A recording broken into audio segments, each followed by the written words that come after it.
Hi, so welcome back. I've made this video in response to some comments on this channel, and also my students have asked. And they've said, what are the top 10 things that you should never say in class? So I've gone ahead and I've put this top 10 together. They're kind of little anecdotes. And so here's number one. You probably watched on my channel, the BCG1 matrix, the BCG2 matrix, Arthur D. Little's product lifecycle model, some of these things under my strategy course. And so my students had to give a presentation showing that they understood how to use these matrices. But the thing about using a matrix, you can't BS it, right? You've either got the matrix down and you understand it, or you don't. There's no real middle ground here. So I had this one student, and I'll tell you, her presentation was just an absolute train wreck. I mean, she didn't have a clue.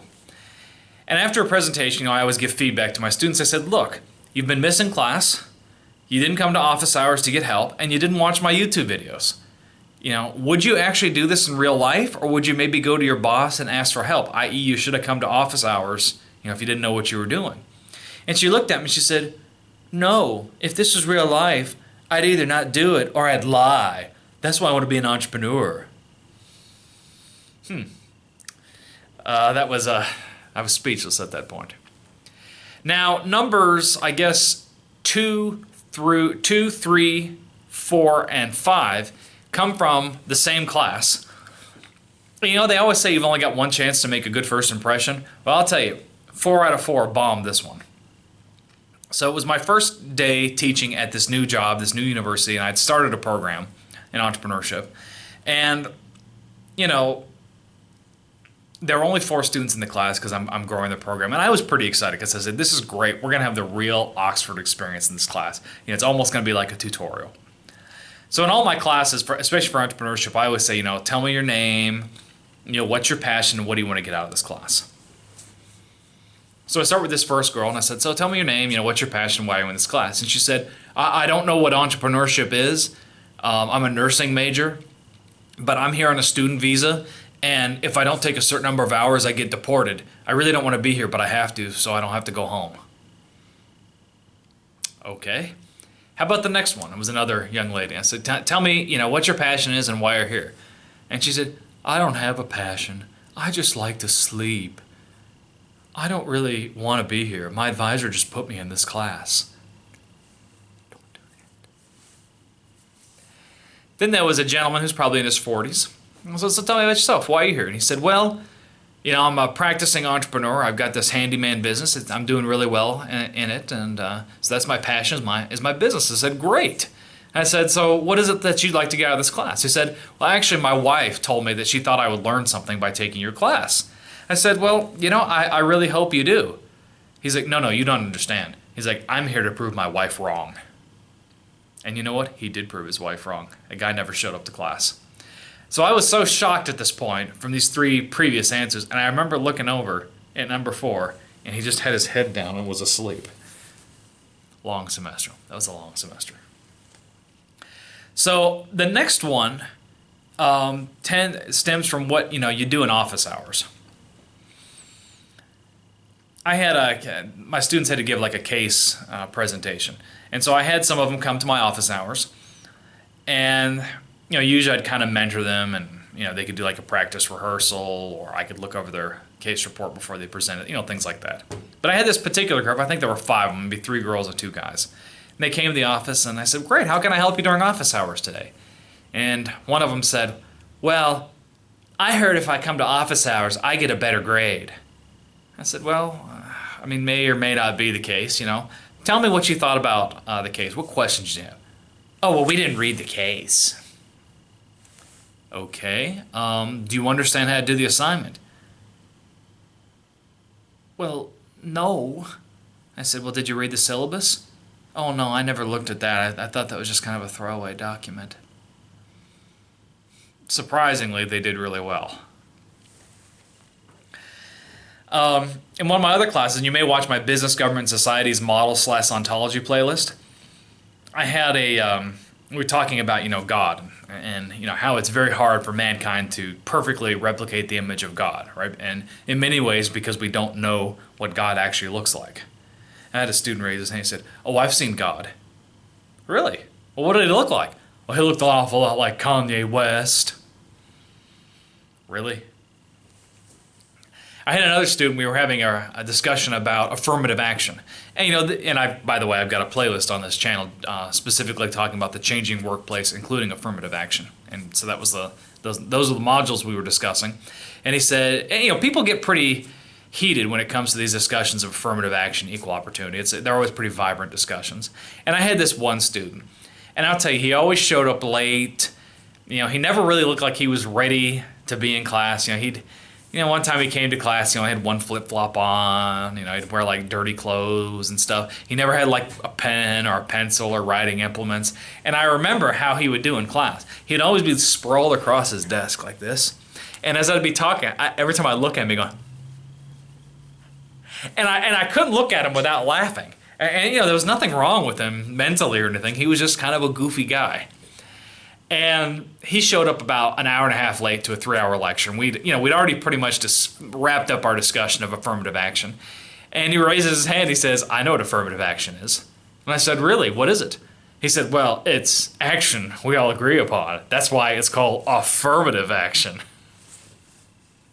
I thought some of the people in that class were going to tear his head off. So this next one has a little bit strong language, so if you're offended by strong language, I suggest you stop watching the video at this point. But I had a student a couple of years ago, and this was when I was still teaching in France.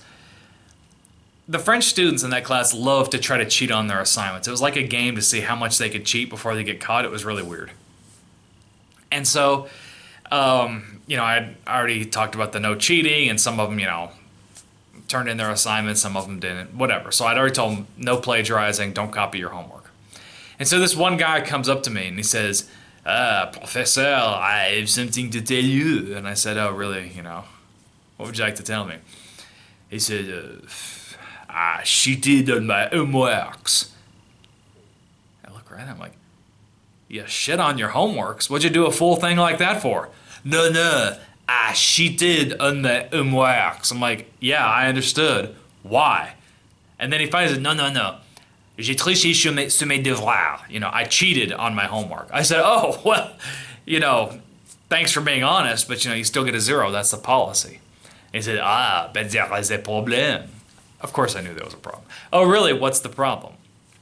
"I copied the homeworks of my friend Alex." I'm like, "Well, unfortunately, she gets a 0 too. That's the way it works." "But this is not fair."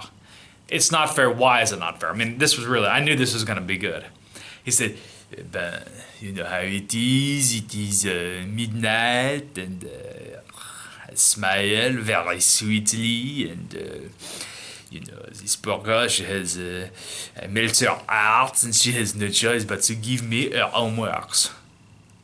I looked at him, I said, "You're telling me you seduced a girl out of her homework?" It is."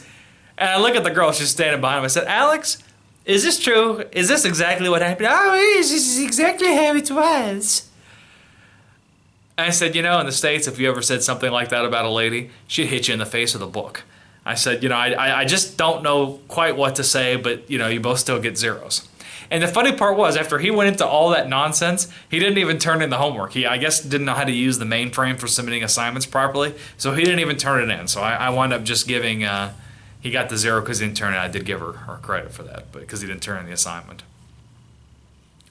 Now, I have a colleague who does this, or I have heard of a colleague who does this. He's not somebody I know personally. But, students like to text in class a lot, and he'll say different things depending on whether it's a male or female texting. And I've heard, like, if it's a lady texting, he'll go up and say, "Hey," and like, "Huh? Tell him I didn't know she was married." "Huh? No, really, I didn't know." And then he'll just go back to lecturing. Or if it's a guy texting, he'll be like, "Hey, huh? Tell her I said to wait in the truck." "Huh?" And then he'll just go back to lecturing. And there was one time, I guess he made some comment. It was, let's see if I can remember how he phrased it. There was a guy texting, and he says, "Hey man, huh? Tell your mama I said hi." And then he just goes back to lecturing. And I guess it took the class about 5 minutes to figure out what was going on, and then they thought it was funny.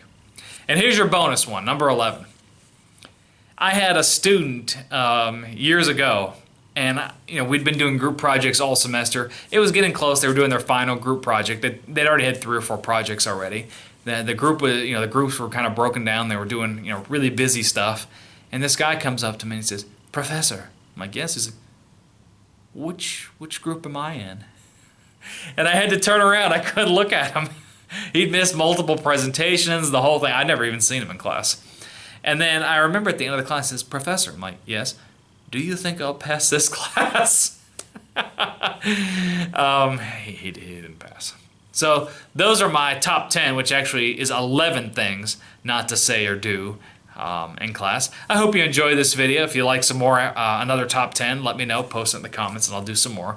But again, these are all things not to say or do in class, and I can say that because I've actually seen it happen in action. Talk to you soon.